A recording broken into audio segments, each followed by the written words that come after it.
बिस्मिल्लाहिर्रहमानिर्रहीम। शुरू अल्लाह के नाम से जो बड़ा मेहरबान और नहायत रहम वाला है। नाज़रीन, आज हम बात करेंगे, एक तो अली अमीन गंडापुर की गिरफ्तारी के लिए वारंट जारी हो गए हैं, और दूसरा फस्तायत भी जारी है, और तीसरा धांधली पर इंतहाई हटदर्मी और आलमी सतह पर पाकिस्तान की बदनामी हो रही है। सबसे पहले बात करते हैं अली अमीन गंडापुर की, जो है वो वारंट गिरफ्तारी जारी कर दिए गए हैं। और वारंट गिरफ्तारी जारी किसने किए हैं? इलेक्शन कमिश्नर आज़ाद कश्मीर ने।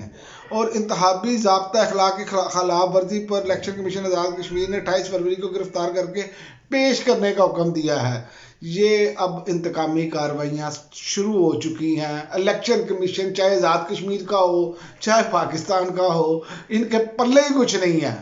इन लोगों पर तो जो लगने चाहिए आर्टिकल्स, वो इनको अंदाज़ा नहीं है। जितनी इन्होंने अपने आइन से खिलाफ वर्जियाँ की हैं, आइन की खिलाफ वर्जियाँ की हैं, अपने जो इनका काम था उसका वो करने से कासर थे। लेकिन ये दूसरों के वाले से आप देख लें, क्योंकि अली अमीन गंडापुर चूँकि मीडिया पर भी चल रहा है तमाम जगहों पर कि अली अमीन गंडापुर जो है वो टफ टाइम देंगे, क्योंकि उनके साथ जुल्म और सितम भी हुआ है, तो उसको मद्देनज़र रखते हुए, और वो एंटी स्टैब्लिशमेंट भी हैं, तो इसलिए अब उनके खिलाफ घेरा तंग किया जा रहा है। और यही एक वजह है जिसकी वजह से इमरान खान ने भी उनको नामजद किया, क्योंकि उन्होंने उन पर भी, और शहरयार अफरीदी, ये चंद एक लोग हैं KPK में जिन्होंने खासा जुल्म बर्दाश्त किया, जिसकी वजह से उन पर घेरा तंग किया जा रहा है। लेकिन आपको बताऊं कि इंतकामी कार्रवाइयाँ, अभी मरीम साहिबा ने वज़ारत आला का हलफ नहीं उठाया, लेकिन आप देखें कि नून लीग के लिए क्या कुछ किया गया है। लाहौर में जो तहरीक इंसाफ के जो मुंतखब उम्मीदवार हैं, नौ मुंतखब MNA मुबीन जट, उन्होंने खुर्रम दस्तगीर को भारी अक्सरियत से गुजरांवाला से शिकस्त दी है। उनका अब क्या किया जा रहा है? उनके कारोबार सील कर दिए गए हैं, घरों और डेरों पर छापे मारे जा रहे हैं, क्योंकि मुस्लिम लीग नून में शामिल हो जाएं। वो क्या जमहूरियत है ये? क्या बेशर्मी है? क्या डटाई है? किस तरह की फसाइयत जारी है? कोई इस पर बात करने के लिए तैयार नहीं है। कोई जो है वो अदारा इस पर एक्शन लेने के लिए तैयार नहीं है। जिसको मर्जी मार धाड़ करके नून लीग में शामिल कर लो। क्या आप जंगल का कानून बना दिया है? आप लोगों को खुदा का खौफ ही नहीं है। लोगों के कारोबार, लोगों की चादर चार दीवारी का तकद्दस पामाल सब कुछ किया गया है, और सब कुछ किया जा रहा है सिर्फ कि जनाब चौथी मरतबा जिसको वज़ीर आज़म लंदन प्लान का हिस्सा था बनाने में, अब तो नाकाम हो चुके हैं। ये बनते नज़र नहीं आ रहे, क्योंकि रिश्ते वालों को छोटी बहन पसंद आ गई है, बड़ी बहन का रिश्ता तो नहीं हुआ। लेकिन वो सादा अक्सरियत मांग रहे थे जिनकी 20 सीटें भी नहीं थी। तो ये सारा जुल्म, और मैंने आपको बहुत पहले कहा था कि अगर ये मरीम साहिबा के पास, चूँकि ब्यूरोक्रेसी रिपोर्ट करना शुरू हो गई है अपना मरीम साहिबा को, तो अगर मरीम साहिबा वज़ारत आला का हलफ उठाती हैं तो फिर यहाँ पर मुखालिफिन के जो गिर्द है वो घेरा मज़ीद तंग होगा। यहाँ पर आपको एक नई फसाइयत नज़र आएगी, आप पिछली को भी भूल जाएंगे जो नज़र आ रहा है। अल्लाह करे ऐसा ना हो। अल्लाह ताला इनको हिदायत दे और इनके दिलों में रहम डाले, कि क्योंकि मैं आपको बता दूं, जितनी फसाइयत ये करेंगे उसके बाद ये मैं आपको बता दूं कि इनके लिए खुद बाहर जाना और यहाँ रहना मुमकिन नहीं रह जाएगा। और एक और बात बताऊं कि गवाहियाँ ही गवाहियाँ आ रही हैं इलेक्शन में धांधली के हवाले से।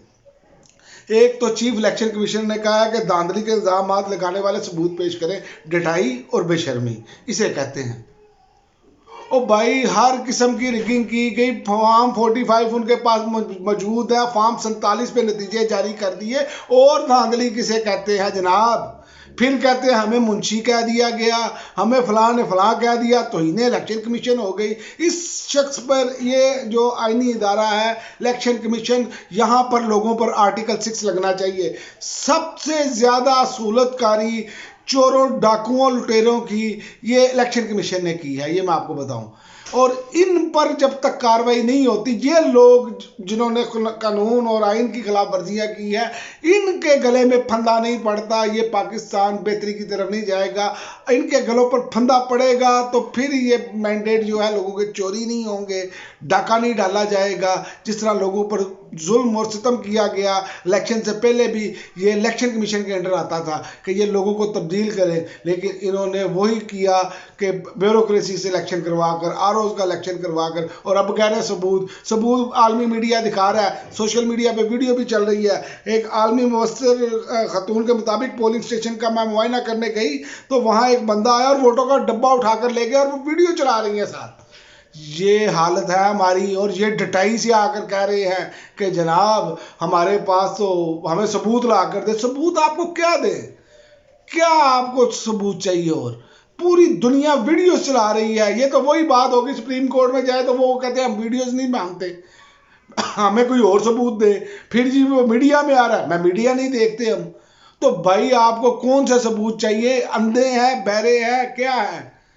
लेकिन डटाई और बेशर्मी की जो है वो हदें पार हो चुकी हैं। और एक और मैं आपको बताऊं, ये बहुत ज़्यादा बातें कर रहे हैं, इनके लिए यही काफ़ी है कि लाहौर के कौमी असम्बली की 14 सीटों पर कास्ट होने वाले वोटों की तादाद 30,18,565 है, जबकि सूबाई की तमाम सीटों पर 28,63,755 है। 1,54,810 लाहौरी ऐसे थे जो सूबाई असम्बली में वोट डालना भूल गए। मतलब कि हद होती है यार, कोई बेशर्मी की भी हद होती है। 2 मिलते हैं, कितने वोट ज़ाया हो सकते हैं? लेकिन आप देख लें, अभी भी कहते हैं सबूत दें, और सबूत आपको क्या दें? आपने ठप्पे लगा लगा कर, वीडियोज मौजूद हैं, बाद में ठप्पे लगा लगा कर उनके डब्बे भरे हैं, और क्या सबूत आपको चाहिए? लेकिन आप इसको मानने के लिए तैयार नहीं। और आखिर में मैं आपको बात बताता चलूँ, तहरीक इंसाफ की इस टाइम जो खामोशी है, उस पर तहरीक इंसाफ के लोगों में